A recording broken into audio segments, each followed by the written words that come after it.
भाषा की बात। प्रश्न 1। अपनी बात कहते हुए लेखक ने अनेक समानताएं प्रस्तुत की है। ऐसी तुलना से अर्थ अधिक स्पष्ट एवं सुंदर बन जाता है।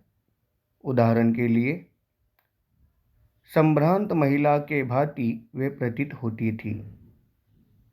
दूसरा उदाहरण, माँ और दादी मौसी और मामी की गोद की तरह उनके धारा में डुबकियां लगाया करता। देखो यहाँ पर क्या किया है उन्होंने कि नदियाँ जो है वो कैसी लगती थी, तो उन्होंने पहले वाक्य में कहा है संभ्रांत महिला के भांति प्रतीत होती थी, और दूसरे में उन्होंने क्या कहा है कि जब वो लेखक धारा में डुबकी लगाते तो उन्हें कैसा अनुभव होता था, तो मानो माँ दादी मौसी मामी की गोद में वह है, इस तरह अनुभव उन्हें होता था। तो अपना कहना किसी समानता के द्वारा यदि प्रस्तुत किया जाता है तो अर्थ अधिक स्पष्ट रूप से समझ में आता है। तो उन्होंने क्या कहा है कि अन्य पाठों से ऐसे 5 तुलनात्मक प्रयोग निकालकर कक्षा में सुनाइए और उन सुंदर प्रयोगों को कॉपी में भी लिखिए। जैसे देखो, लाल किरण सी चोंच खोल, चुगते तारक अनार के दाने। हम पक्षी उन्मुक्त गगन के उसमें से लिया गया ये, लाल किरण सी चोंच खोल, चुगते तारक अनार के दाने। उन्होंने संदूक खोलकर एक चमकती सी चीज निकाली। चीज के लिए उन्होंने शब्द इस्तेमाल किया, एक चमकती सी। तो इस तरह वो क्या कर रहे हैं कि उस चीज के बारे में अधिक बता रहे हैं कि वो चीज कैसी थी, तो चमकती चीज थी। सागर की हिलोरों की भांति उसका यह मादक स्वर गली भर में मकानों में उस ओर तक लहराता हुआ पहुंचता और खिलौने वाला आगे बढ़ जाता। खिलौने वाला जो है वो आगे बढ़ जाता। अभी वो क्या कह रहे कि उसकी आवाज़ जो है वो कैसी थी, मादक स्वर जो है वो कैसा था। देखो यहाँ पर शब्द का इस्तेमाल है, सागर की हिलोरों की भांति। सागर की लहरें जो होती हैं, लहरों से जो हिलोरें तैयार होती हैं, वो जैसे आगे बढ़ती जाती हैं उस तरह उसका आवाज़ जो है लहरों की तरह था, और जो गली भर के मकानों से दूर लहरता हुआ जाता था और खिलौने वाला जो है वो आगे आगे बढ़ता जाता था। तो जब भी हम देखेंगे तुलना करते समय उन्होंने क्या किया है, हमेशा भांति, सी ऐसे शब्दों का इस्तेमाल किया है। आगे, इन्हें देखकर तो ऐसा लग रहा है मानो बहुत सी छोटी छोटी बालूशाही रख दी गई हो। तो देखो यहाँ पर भी मानो इस शब्द का इस्तेमाल हुआ है।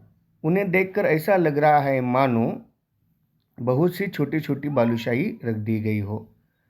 यह स्थिति चित्रा जैसी अभिमानिनी मार्जारी के लिए कही गई है। तो कह रहे हैं कि यह स्थिति जो है, जो अभिमानी जो मार्जोरी जो है उसके लिए कही गई है। तो देखो यहाँ पर ऐसे बहुत सारे उदाहरण आप ढूंढ सकते हैं जिसमें भांति, की तरह, मानो, सी ऐसे शब्दों का इस्तेमाल हुआ है।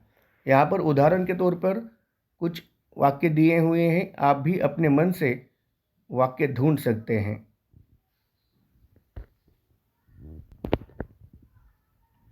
प्रश्न दूसरा, निर्जीव वस्तुओं को मानव संबंधी नाम देने से निर्जीव वस्तुएं भी मानव जीवित हो उठती हैं। लेखक ने इस पाठ में कई स्थानों पर ऐसे प्रयोग किए हैं। देखो हमने पाठ पढ़ा है, तो पाठ में उन्होंने क्या किया है, निर्जीव वस्तुओं को सजीव माना है और उन्हें मानवों की तरह नाम दिए हैं। जैसे हिमालय को पिता कहा है, सागर को पति कहा है, नदियाँ जो है उन्हें बेटी कहा है, प्रेयसी कहा है, माता कहा है। इस तरह के उन्हें क्या किए हैं, जीवित मानव के नाम दे दिए हैं। परंतु इस बार जब मैं, देखो उदाहरण उन्होंने क्या दिया है, देखो, परंतु इस बार जब मैं हिमालय के कंधे पर चढ़ा तो वे कुछ और रूप में सामने थी। अब देखो हिमालय के कंधे पर चढ़ा, हिमालय तो पर्वत है, उसका कोई कंधा होता नहीं, लेकिन उसमें क्या किया है, मानव का रूपक देखकर, मतलब मानव है ऐसा मानकर जैसे मानव के कंधे पर हम, किसी मनुष्य के कंधे पर हम चढ़ जाते हैं, वैसे ही उस पर्वत के ऊपर चढ़ने के बाद वो कह रहे हैं कि हिमालय के कंधे पर चढ़ा तो समझ में आया। तो हिमालय को क्या किया, एक मानव के रूप में उन्होंने वहाँ पर स्वीकार किया है। काका कालेलकर ने नदियों को लोक माता कहा है। अभी देखो, नदियाँ जो है वो नदियाँ प्राकृतिक रूप है, लेकिन उन्हें क्या कहा है, माता का रूप, लोक माता का रूप, माँ का रूप उन्हें दिया है। तो पाठ से अन्य उदाहरण भी आप ढूंढ सकते हैं। जैसे देखो, पहले एक उदाहरण हो चुका है, वही हम फिर से लेते हैं। संभ्रांत महिला की भांति प्रतीत होती थी। अभी नदियाँ जो है वो महिला की तरह प्रतीत होती थी, न मतलब महिला और नदी जो है उनमें उन्होंने संबंध दिखाया है। इनका उछलना कूदना, खिलखिलाकर हंसते जाना, उनकी भावभंगी, यह उल्लास कहाँ गायब हो जाता है। अब ये उछलना कूदना, खिलखिलाकर हंसना, ये सारे मानव के गुणधर्म हैं, वह उन्होंने नदी पर प्रत्यारोपित किए हैं। माँ बाप की गोद में नंग धड़ंग होकर खेलने वाली इन बालिकाओं का रूप, पिता का विराट प्रेम पाकर भी उनका मन अतृप्त ही है, तो कौन होगा जो उनकी प्यास मिटाएगा। तो देखो, इस वाक्य में भी क्या कह रहे हैं, माँ बाप की गोद में जैसे बच्चे जो है खुशी खुशी खेलते हैं, वैसे ही वो बालिका जो है वो हिमालय में खेल रही है, लेकिन इतना प्रेम पाकर भी वो अतृप्त है, तो कौन उनकी प्यास मिटा सकेगा। तो यहाँ देखो, नदी जो है उनको बालिका कहा गया है, हिमालय को उनका पिता कहा गया है, और उन्होंने प्रेम जो गुणधर्म है वह गुणधर्म मानव के अंदर पाया जाता है, वही गुणधर्म उन्होंने वहाँ पर दिखाया है। बूढ़े हिमालय की गोद में बच्चियाँ बनकर ये कैसे खेला करती हैं। देखो, यहाँ पर भी हिमालय को बूढ़ा कहा गया है। अब ये बूढ़ा जो होता है वह आदमी होता है, व्यक्ति होता है, लेकिन फिर भी उन्होंने क्या कहा है कि हिमालय को बूढ़ा कहा है, और नदियों को क्या कहा है, बच्चियाँ कहा है। इस तरह के बहुत सारे उदाहरण आपको इस पाठ में मिल जाएंगे, या अन्य किसी पाठ में भी मिल जाएंगे। हिमालय को ससुर और समुद्र को उसका दामाद कहने में भी कुछ झिझक नहीं होती। तो हिमालय को क्या कहा है, ससुर कहा है, और समुद्र को उसका दामाद कहा है। देखो, अब ये रिश्ते जो है मानवों में होते हैं, मनुष्यों में होते हैं, वही रिश्ते जो है वहाँ पर दिखाने की उन्होंने कोशिश की है। तो समझ में आया कि किसी निर्जीव वस्तु को मानव संबंधी नाम देने से मानव क्या हो जाते हैं, निर्जीव वस्तु भी हमारे लिए मानो जीवित हो जाती है। यह उदाहरण जो है आपको दिए हैं। पाठ के अन्य उदाहरण भी आप अपने मन से खोज सकते हैं।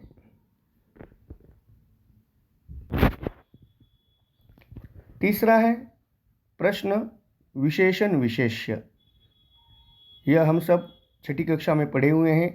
पिछली कक्षा में आप विशेषण और उसके भेद से परिचय प्राप्त कर चुके हैं।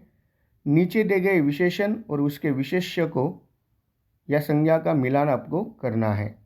देखो, विशेषण दिया है संभ्रांत, तो क्या आएगा संभ्रांत के लिए, संभ्रांत महिला की भांति, तो यहाँ आएगा संभ्रांत महिला।